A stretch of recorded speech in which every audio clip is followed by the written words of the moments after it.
check this. Non-Fungible tokens, or NFTs. Heard of them? If you're an art lover, sports memorabilia collector, or digital entertainment fan, you soon will if you haven't already. They're another application of blockchain technology, the crypto-related digital ledger innovation that's making inroads into everything from lending to insurance, real estate, healthcare, and now even art and entertainment. So what are they actually? Where could you find what's on sale? How would you pay for them? And how might you even join the ranks of NFT creators and sellers? Stay tuned as we discuss all this and more right now on the Retirement Lifestyle Show.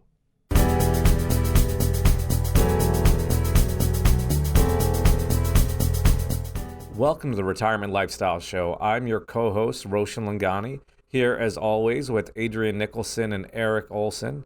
Gentlemen, how are you doing? How was your week? It was good. I'm happy to be here on the Retirement Lifestyle Show. Can't complain about too much. I'm just looking forward to another episode. I hope our listeners are ready because we're going to maybe be a little technical with our topic today, but hopefully it'll be a good one. So I'm always excited. Erik, how are you doing? It's good to see you. I'm glad you're here. Yeah, thank you very much. I'm having a rough week. My art isn't selling that well. How about you, Roshan? Your art's not selling that well, huh?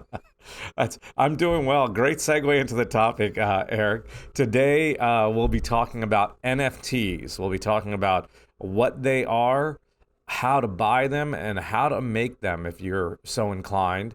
And I hope I don't offend either of you by saying I believe all three of us are novices in the NFT space. Would that be fair? Yes. Let's even define NFT. Yeah. Let's go to that. Just give me 1 second. I want to go over why I think this is important for our listeners, and then let's talk about the definition. Not only for our listeners, but for us. I mean, all of us listeners, and even us as hosts, we all tend to invest our money. NFTs have been getting a lot of press lately for as investing opportunities. There's stories of people making millions and millions, and I think I first heard of them about 2 years ago, and they've just continued to grow from there. So let's start, Erik, right where you did. Let's dive right in, and Adrian, take us into the definition. Let's explain what they are first. Yes, NFTs, non-fungible tokens. And like Roshan mentioned, there are a lot of stories, there are a lot of like articles out there where people are making a substantial amount of money investing and buying these, let's just call them digital pieces of art. And at the very basic, NFTs really is just verification of digital assets, art, like we mentioned.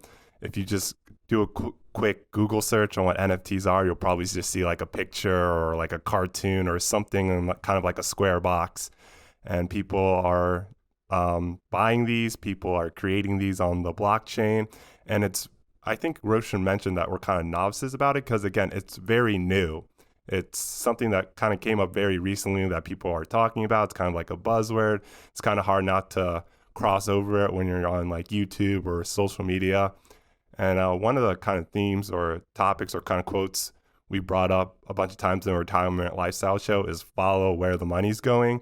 And a lot of money is going towards NFTs right now. So that's why we're going to kind of discuss what you should know about it, what they are, how you can invest in it, and just kind of give you a little bit of an overview so you can come out of this podcast with a little bit more, let's just say, tools in your toolbox when it comes to this new asset. But at its very basic, it's just digital verification.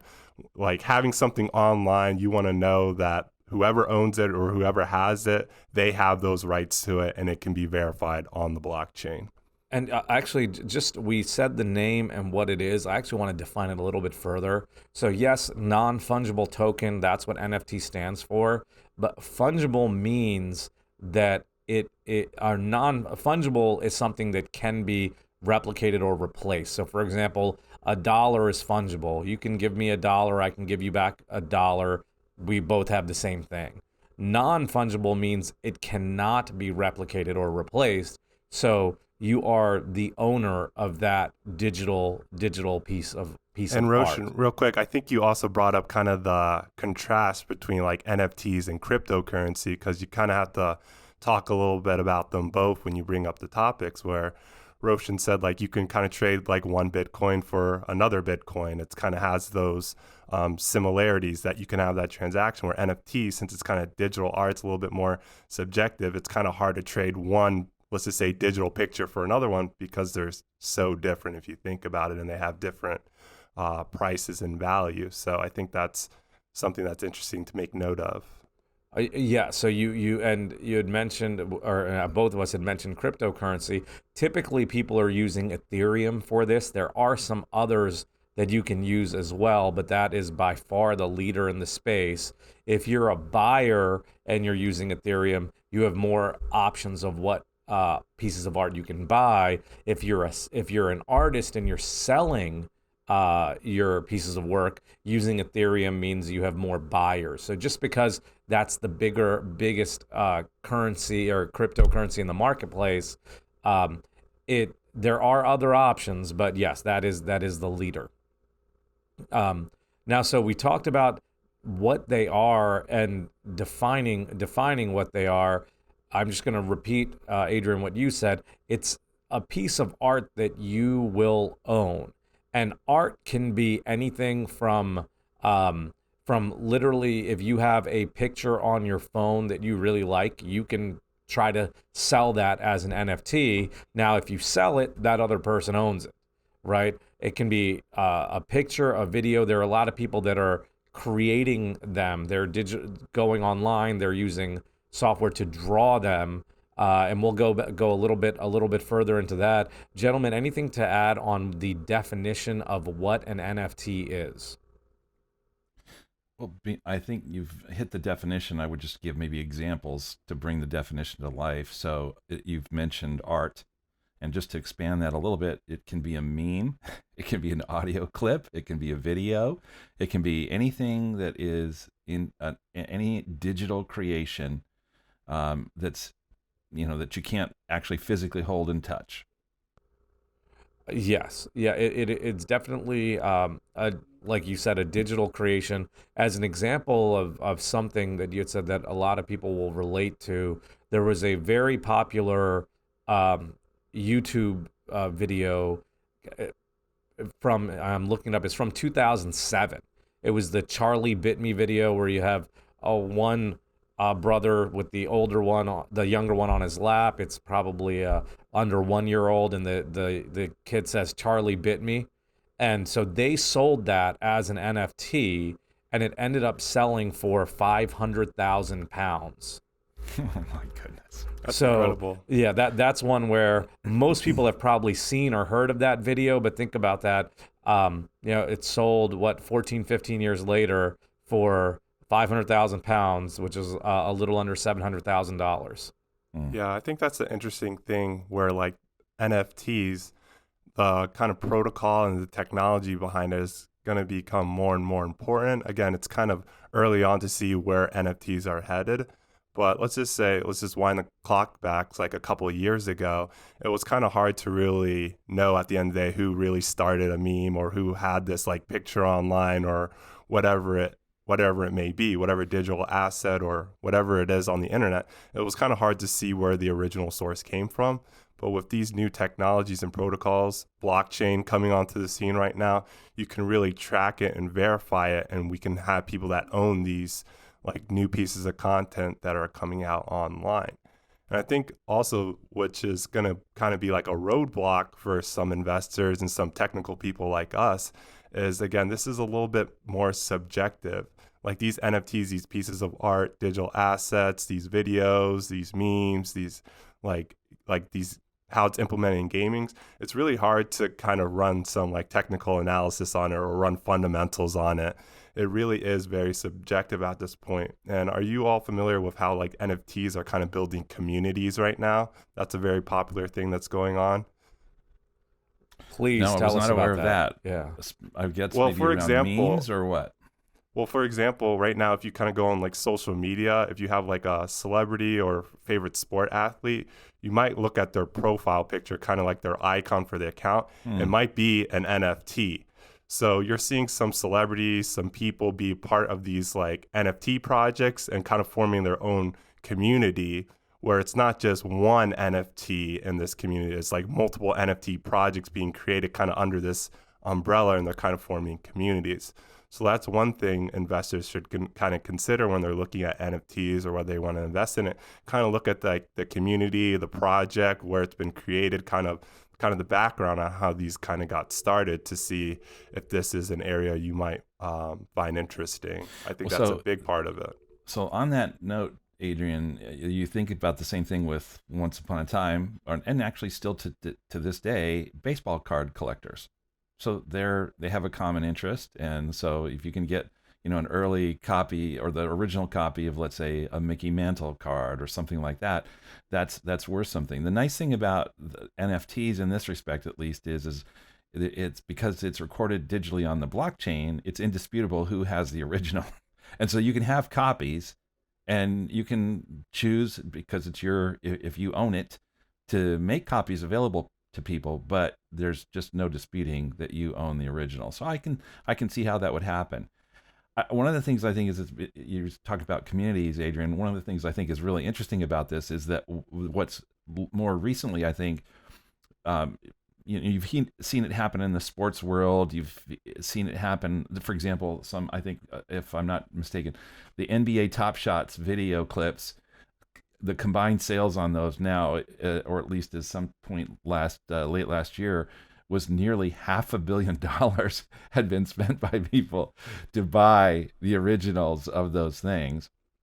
But it's kind of shifted, not just in the sort of sports or funky videos from 2007 or what have you, but now artists are doing this as well, and in some cases are creating artwork specifically for the digital world. So the big three art houses, they're Christie's, Sotheby's, and Phillips, have gotten into this in a big way. 2021 saw sales. One piece was $69 million was paid for something, a work known as Every Days, the first 5,000 days, by an artist named Mike Winkelmann, who goes by Beeple. And then a little bit later in the year, a digital artist who goes by the name of Pack. I think Pack might actually be a collection of digital artists, but that's at least the name that this has used. Sold something called The Merge for $91.8 million. Wow. So now some of our listeners are thinking, well, Erik, Roshan, Adrian, I don't have, $69, $92 million, what have you, to pony up for one of these things. How would I get in on some of the art that's being out there? And so there's a new approach to this, which is to divide it into little slivers or particles. And then you can own particles of one of these pieces of art and have the pride of ownership, I guess you will, if you will, of participating in the art world, not just the sports or meme world. Yeah, and what's interesting about that, you mentioned The Merge, that was the top seller last year, 91.8 million. That was sold, just as you said, to a little under 30,000 people for an average price of $3,000. So someday someone's going to want to complete this collection and buy all of them, and that's where they're going to, one, have to pay a lot for it, but two, I'm sure that $98 million number will go up. Well, interesting you should say that, because I noticed that some art collectors' strategy is to own 51% of it, so that they are the controlling owner, but sell 49% of, particleize it and then sell off 49% of it. So that's a nice way to cut your price nearly in half, but still have control ownership.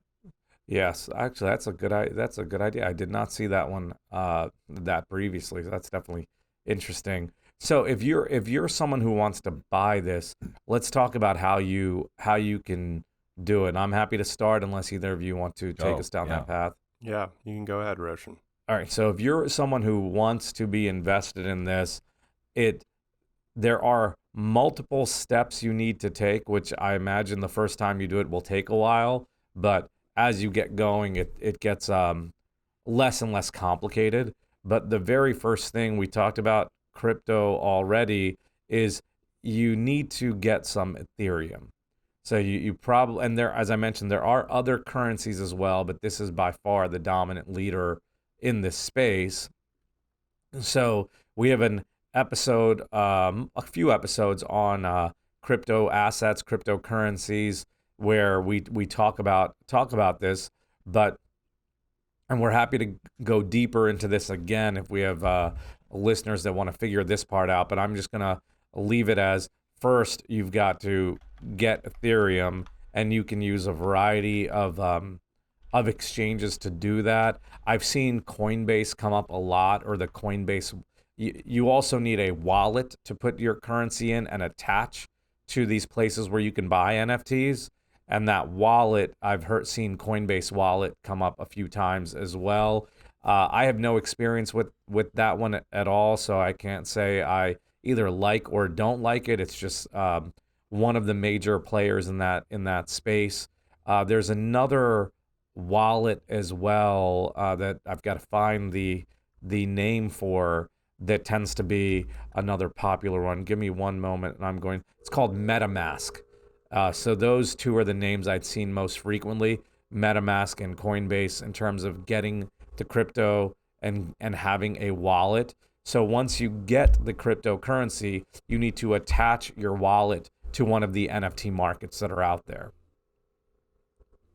Gentlemen, anything to add, or I can keep going? No, that's fine. Keep going. Yeah, that was a good kind of description of it too. And when it comes to actually buying the NFTs, I believe it's kind of very similar to like kind of like stocks, where you have to kind of bid on it. You just can't just buy it. There's other people that might be betting against you. So you kind of have to bid on, if you find like an NFT that you like, if you find kind of like a community that you like, and you find these NFT projects that you think might be a good investment, it's not just as simple as you can like put it in your cart and then buy it. You're going to have to bid on it, and there's kind of like a time frame before you can actually be able to own it.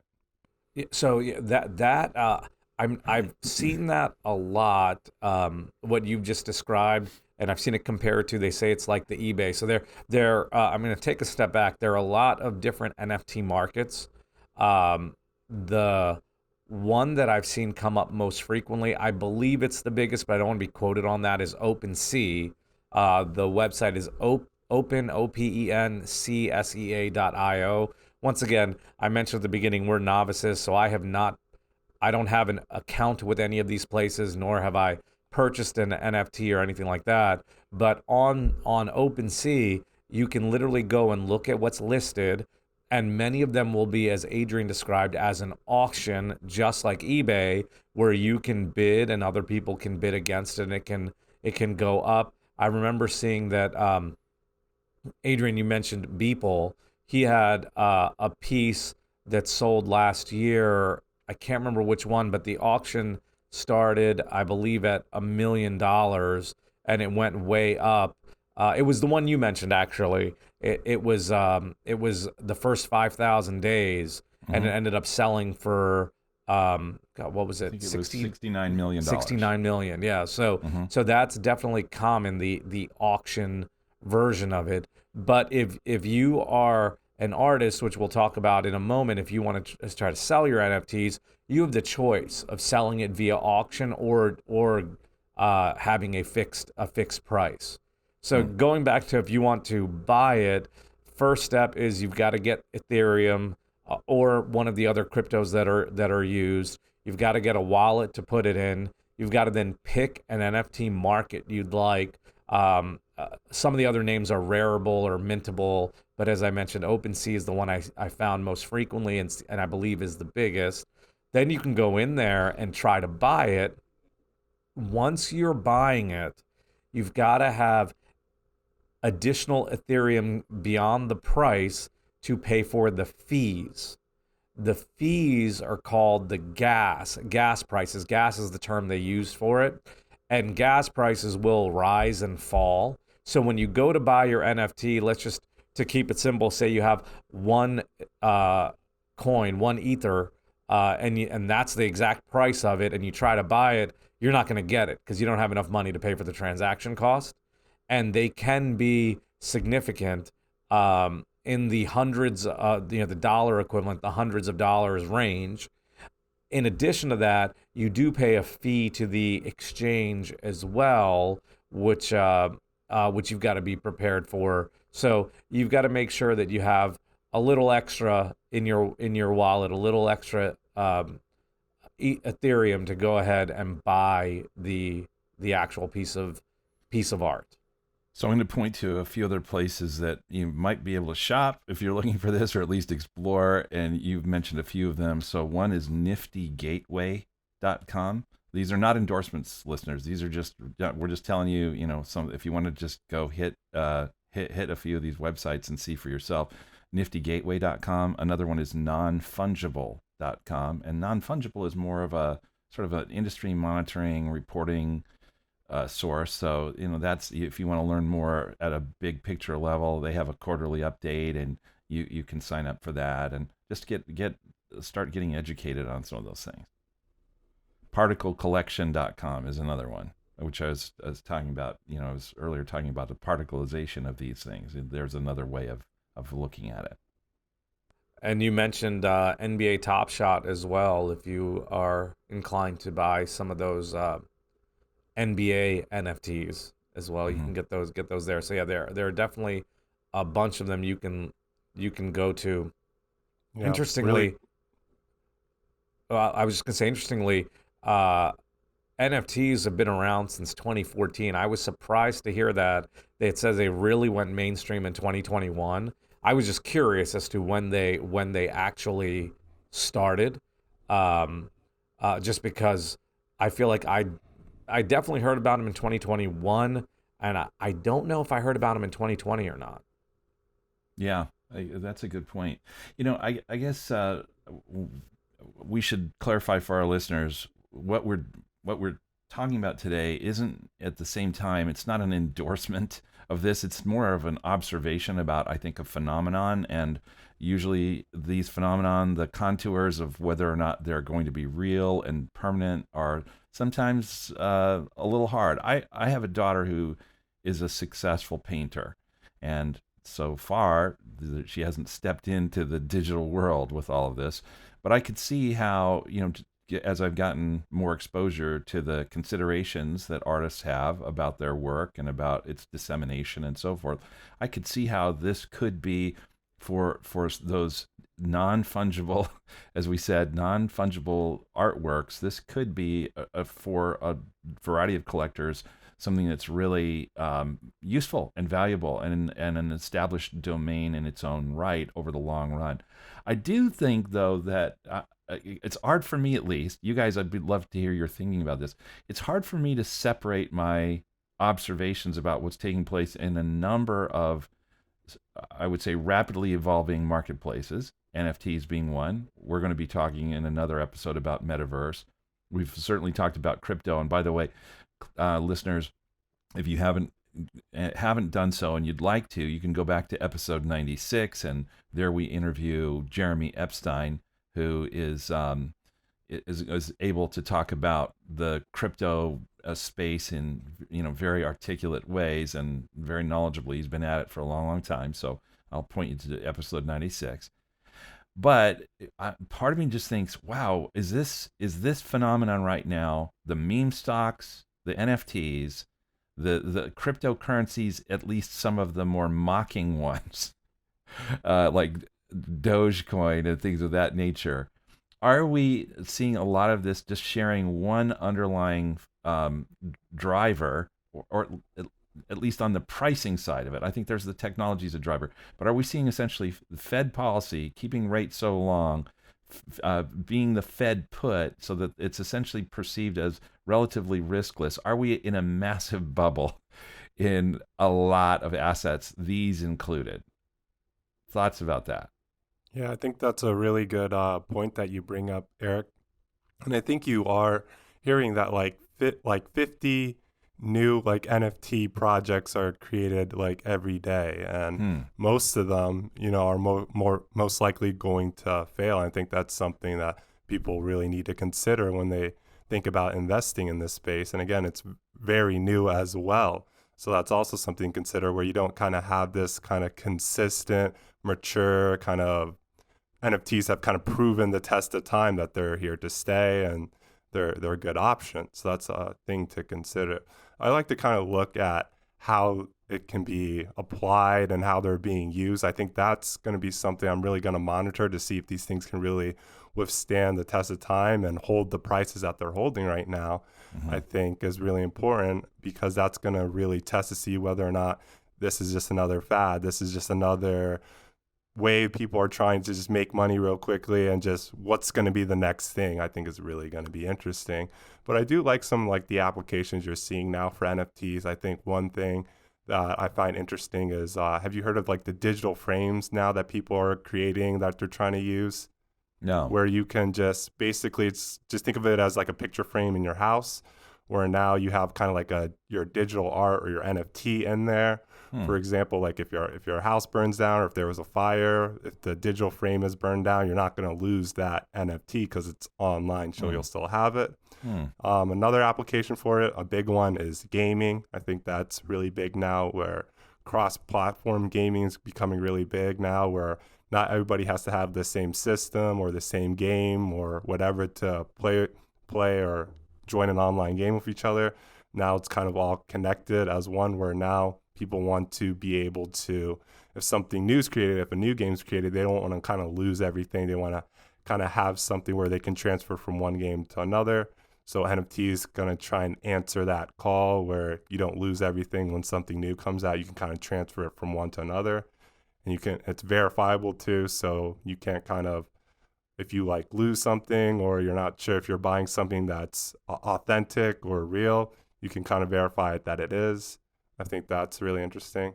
And also another thing that's interesting about NFTs, I have to kind of look back at this, but I hear if you like buy like an NFT, you can be part of like some type of club or some type of group where you'll have access to like different things. I think that's kind of interesting as well. Whether it's good or bad, that's something that people really need to look into. But I think that's also kind of something that people are talking about that could be really interesting to see where that goes in the future. Hey, Adrian, it just struck me when you said that we really ought to start the RLS Club. And then we can particleize all of our videos, and we could have people just feel like they're part of the community, and meanwhile we could make billions. I love the idea. We do make memes, Eric, so we should mint those on the blockchain as soon as possible, because I know there's people and cybersecurity scammers out there that are desperate to get a hold of our memes to sell to other people because they're so valuable. Listeners, Friday mornings, we just have a fun time when we circle back after the end of couple days in the aftermath of a recording session on Wednesdays, and then have a good time coming up with some memes. And it's actually fun, all the ones we have to reject that are just a little too over the top. So, but if you like our memes and you'd like to chip in with some ideas, by all means, we'd love your creativity applied to our projects here. Yes, please. And I'm in for that, as well as selling our memes and videos as NFTs. I hope one of you can make that happen, because I don't think I can. But Eric, you brought up a very interesting point. I just want to take us back to it for a moment. You had said, and I'm paraphrasing, but essentially, are some of these things a sign of a bubble? Mm-hmm. Or you went even more specific to say, are some of these a sign of the Fed put, that the Fed will protect us and support us no matter what happens, right? If things start going south, they'll protect us. That's a very interesting point for me, because there tend to be signs after a bubble that people say, oh, this was going on, it didn't make sense. Like I think back to most recently the housing bubble, where people were, I knew people that were flipping properties in days and weeks. I actually know someone who would buy land, and then the moment it was officially hit, he didn't go to closing. He had a contract ratified. The moment he had the ratified contract, he'd start making calls to builders to sell it, right? Mm-hmm. And so in many cases, he had his settlement for the purchase and the sale were within minutes of one another, so never actually taking possession of it. So I don't know the answer to it, but I have had very similar thoughts to you. That is this just a sign of a bubble or the Fed put? If it is specifically to the Fed put, I think inflation's sort of trumping that right now, with the inflation numbers as high as they are, which would potentially mean a sad. I was gonna say a sad ending, but it's not going to be over, right? There will be another side to it, and things will come back, but possibly some losses, or these people that are selling these NFTs now are doing it while the selling's good, and it will eventually close down. The counter to that is something that I mentioned on a previous episode. I'm not an expert on. It was on our 100th episode where Adrian mentioned the metaverse, right? That's where a lot of people are saying what will support this is the fact that the metaverse is going to change everything. We will have an episode on this in the future. I don't feel qualified to discuss this very much today. Right, I'm with you. But that's the counter of that, and I think you bringing that up, I just want to add that as something for everyone listening, and using what we're saying as a starting point to research for some of your investment ideas. I think that's something you've got to look into. Could this just be signs of a bubble as opposed to something that's going to change the future? The fact that I think people can make arguments on both sides is what makes such an interesting investment opportunity or decision. Yeah, and I think it is important to make the distinction you just made, which is, on the one hand, the underlying category, or the underlying not phenomenon, I would say the technology is, you can ask, is that sustainable in the long run? And that's a separate and completely separate question, I think, from whether are we right now in an environment where the assets currently available in that environment are priced efficiently. Those are completely separate questions. So, for example, on crypto, I would say, was this, or let's say digital assets broadly speaking, to the extent that they're relying on blockchain technology, I think blockchain technology is revolutionary and is here to stay. I don't think that is a passing fad. And all of the extensions of that technology, including NFTs, including cryptocurrencies, and so forth, to be able to efficiently create an indelible record that's beyond dispute as to what transaction occurred, I think itself is marvelous, and will be just a further gift, if you will, in the long run to an efficient free marketplace. So I'm excited about that. It's the separate question is right now is it right now the case that things are priced efficiently? And you can make these same extensions to the art world. Roshan, I think in one of our previous podcasts, you were talking about art and some of the research that you had done, or at least some of the learning that you had done about, over long periods, we're talking about decades, the price appreciation of art. And if I recall correctly, you were speaking about it in the same context as, let's say, wine, that internal rates of return to owning those illiquid assets was somewhere in the neighborhood of the 20% internal rate of return area. The right wines and the right art, if I recall correctly. Do I remember that correctly? I think it was actually a little bit higher even than that, but I'm trying to look it up right now. Okay, well, so if that's the case, I mean, I don't think anyone's going to argue that the art world is going away, although they may say that someone overpaid for a piece of art.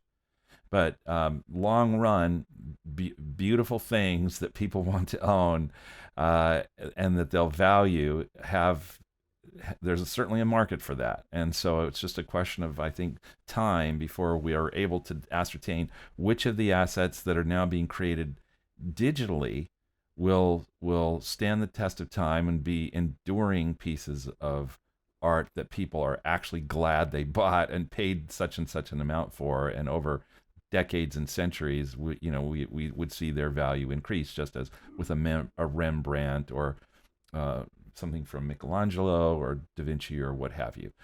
So And this is where the NFTs are, like you said, they are art. I did find that number as of the end of 2020, December 2020, art averaged 14% a year over the last 25 years versus the S&P at 9.5 over the last 25 years. Once again, that's Interesting. as of the end of 2020, so that'd be from 95 to 2020.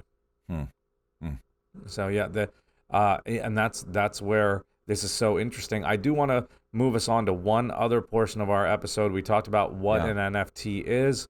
We talked about how you can buy them, and Adrian briefly mentioned how many were out there. I just want to briefly talk about if you have stuff you want to sell. So this could work for us as well, as we talked about selling our memes, or we could sell our video clips or something like that. Well, what do you do about it? So it can be an image, a video, or audio clip. You can record your voice. You can use an image on your phone, a video on your phone, or anywhere, or you can create one specifically to sell. And the first thing you've got to do, similar to being a buyer, you've got to have the cryptocurrency, Ethereum being the most popular one. You've got to have the wallet, and you've got to have money in there to pay the gas, which is for the transaction. Now, one thing I found that was interesting is that transactions are likely to go through, but there is, on rare occasion, events where they don't go through. And if that were to happen, the fees you paid, the gas you paid, that's gone. That can't be recouped. So it's just something to note or be prepared for. Rare occasions, but it happens. Then you've got to choose a platform for your NFTs. Erik and I mentioned a whole bunch that are out there. I'm going to talk about OpenSea just because I found the most information on that. They do have something interesting, though, which is right now when you sell the NFT and you put it up for sale, if it goes up on the blockchain directly, you've got to pay the gas. OpenSea and Rareable's another one. I'm sure there are others as well. They have something called a lazy minting system where you can put it up for sale, and it's not actually on the blockchain until someone buys it. So that way you don't have to pay that fee until it's actually sold. And Adrian said there are 50 new ones a day. The majority will fail, so that's probably a way you can lower your risk a little bit. There's one other thing to know about before you get started. What you've got to do is initialize your account, and that can cost, once again, you're paying for this in Ethereum, but it can cost you $300 to $400 in order to do that. And if you're a seller of this, that's unavoidable. So Erik and Adrian, if no one buys our memes on there, we're out the $300 to $400 just to get established. All right. All right, and I'm just going to walk through the other steps really quickly. So you've picked the exchange, you've got it, you've paid the fee to initialize or establish your account. You're ready to sell. Before you're ready to sell, you need to make sure you have that wallet. I mentioned earlier that the popular ones that I've seen most frequently are the MetaMask and Coinbase wallet. You've got to then connect it to the exchange because the exchange has to know where to pay you. Right, so you've got to have your wallet connected to collect your money to get paid.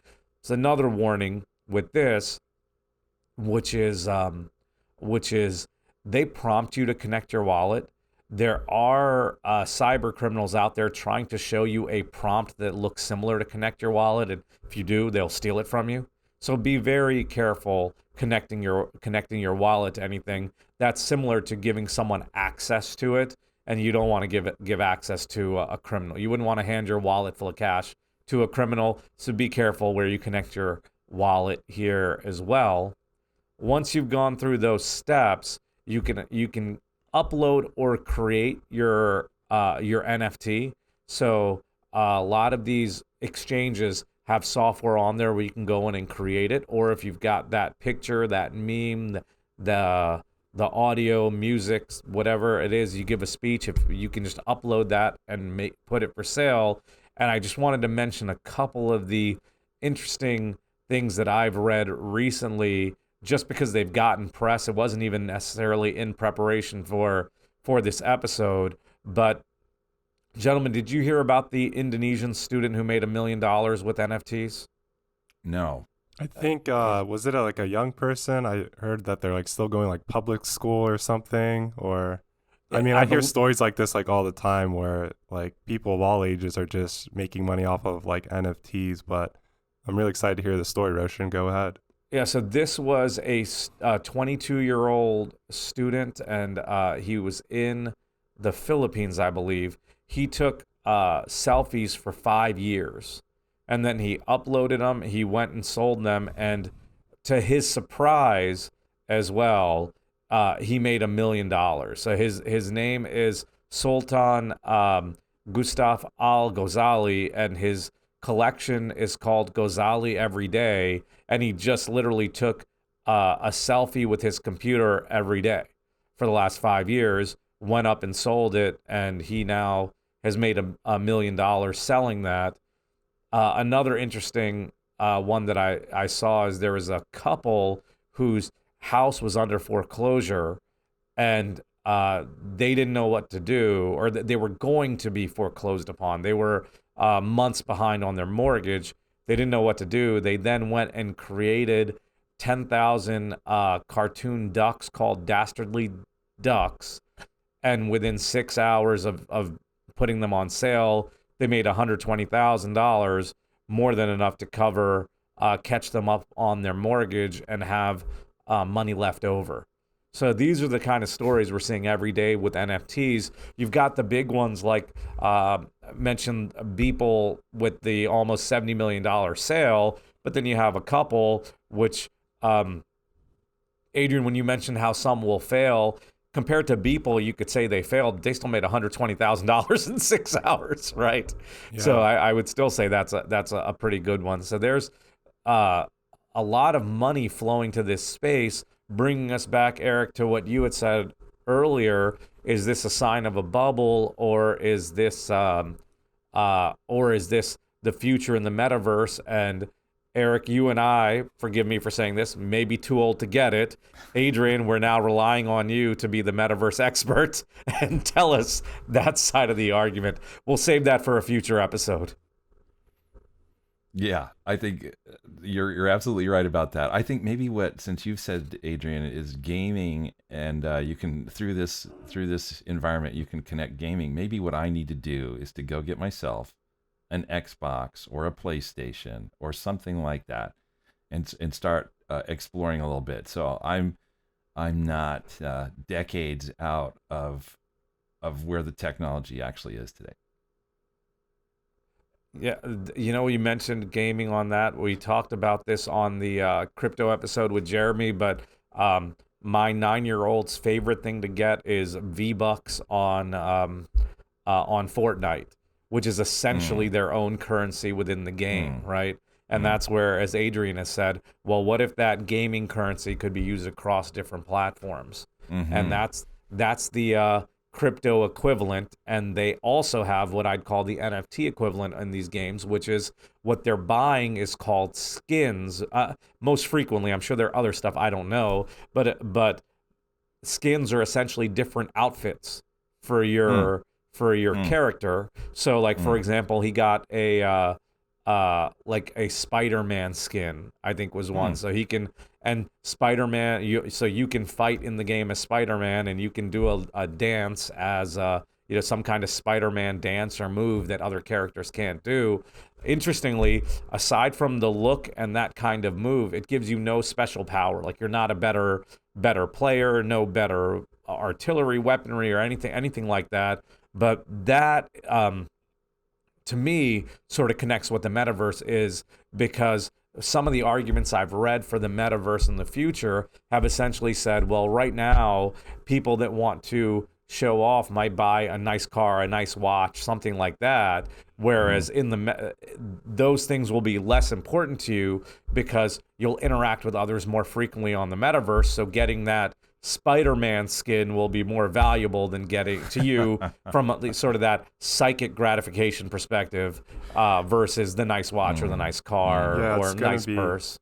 Interesting to see all the different like sectors and different areas and different markets that these like the NFT, crypto, and metaverse kind of like penetrates, and see what other areas in the future it really just like makes changes to, whether it's like transactional changes or monetary, whatever it is, but it's just affecting so many different areas, and it's again such new technology that we're just going to have to keep monitoring and just researching just to see what are different ways people are investing, what are different ways people are buying and selling, what are different ways people are just using these in their everyday lives. I think it's just going to be just new stories every day just to keep following, and I think that's just something that people have to be aware of if they want to just find opportunities in these spaces.